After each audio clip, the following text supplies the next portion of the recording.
Alright, this video is for Mike. Have your quad fixed up. So, you sent me your Armatan, what's this called? The Gecko? I think that's what it is. Gecko. Pretty cool little frame. I really need to get myself one of these. I just haven't yet, but yeah, it's a pretty awesome frame. I've built quite a few of them for people, and I'm always jealous because I don't have one. So anyway, you sent me this one. The flight controller was dead. Big shocker. It's an iFlight stack, and of course the flight controller was dead. So here's the old one. And it's weird because I don't understand why they would do this, but they changed everything as they do different versions. So this is, I'm not sure what even version this is. Oh, this looks like version 2.1, and I don't know what version this is, but it's completely different. The pins on this one, so if you have the flight controller facing forward like this, the USB is out to the left, and the pins are on the right side on the bottom. And on the newer one, the pins are in the front if you got the USB on the left. So I had to take all the motors off, flip the 4-in-1 around, and then mount it all that way. So, but luckily for you, in doing that, I had to take, well, I also, you sent me this antenna to throw on here too, so I had to take the receiver and the VTX out, take the heat shrink off the VTX, put the new antenna on, re-heat shrink it, and then I put some good new Gorilla foam tape on here, and then I put new Gorilla foam tape on the receiver as well. Resoldered all the motors, and then I had to remap the motors in Betaflight. Set up Betaflight, got it all set up and good to go.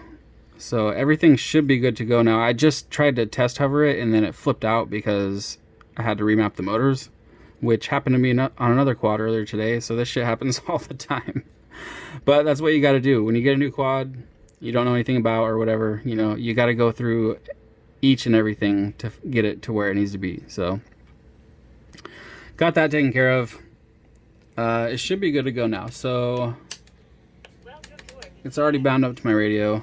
So, oh, one other thing I did is I put a new battery cable in because yours was just all cut up and trashed and just crap. So, and you had it, since the 4-in-1 was the other way around, the battery cable came out the left side here. So I ran it, now that it's straight way, the way that it should be, I ran the battery cable out the back. So it's a little bit better this way. I might put a zip tie to zip tie this down to this aluminum piece. That might be a little bit better for you. But with it coming straight out the back like this, it's less likely to hit the props. So anyway, let's just check.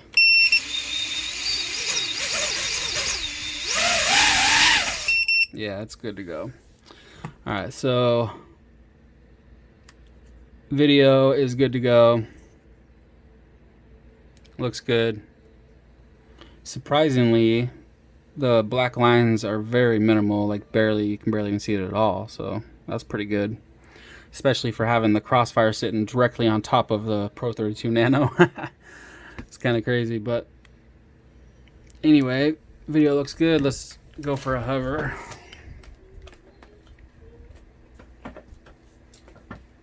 Here we go. Oh yeah.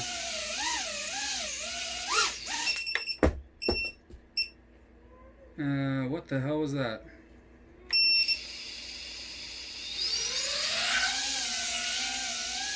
That was kind of crazy. I think it had hit the antenna. I'm all talking about how the XT30 is not going to get hit, but then it hit the antenna. Alright, well, I'll have to, it shouldn't, fuck, I don't know.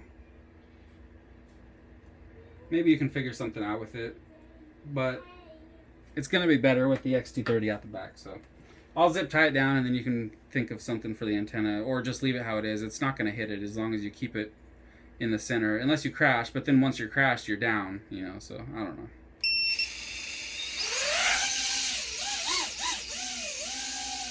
Flying very good though. Super smooth. Look at that shit.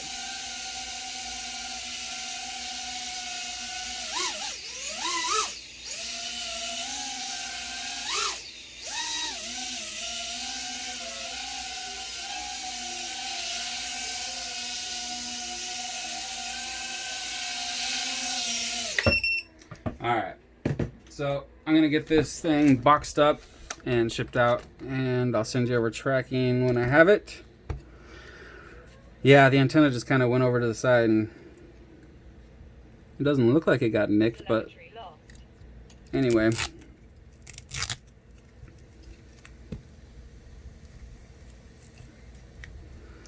Yeah, I don't know what you would do. Maybe put a bigger zip tie, like through the top plate or through the aluminum piece, and then heat shrink it to it or something. Or you can just push this down maybe like that to where it stays real close to the aluminum. That might work. Yeah, that'll work.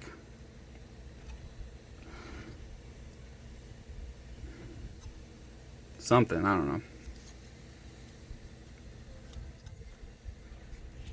Good to go though.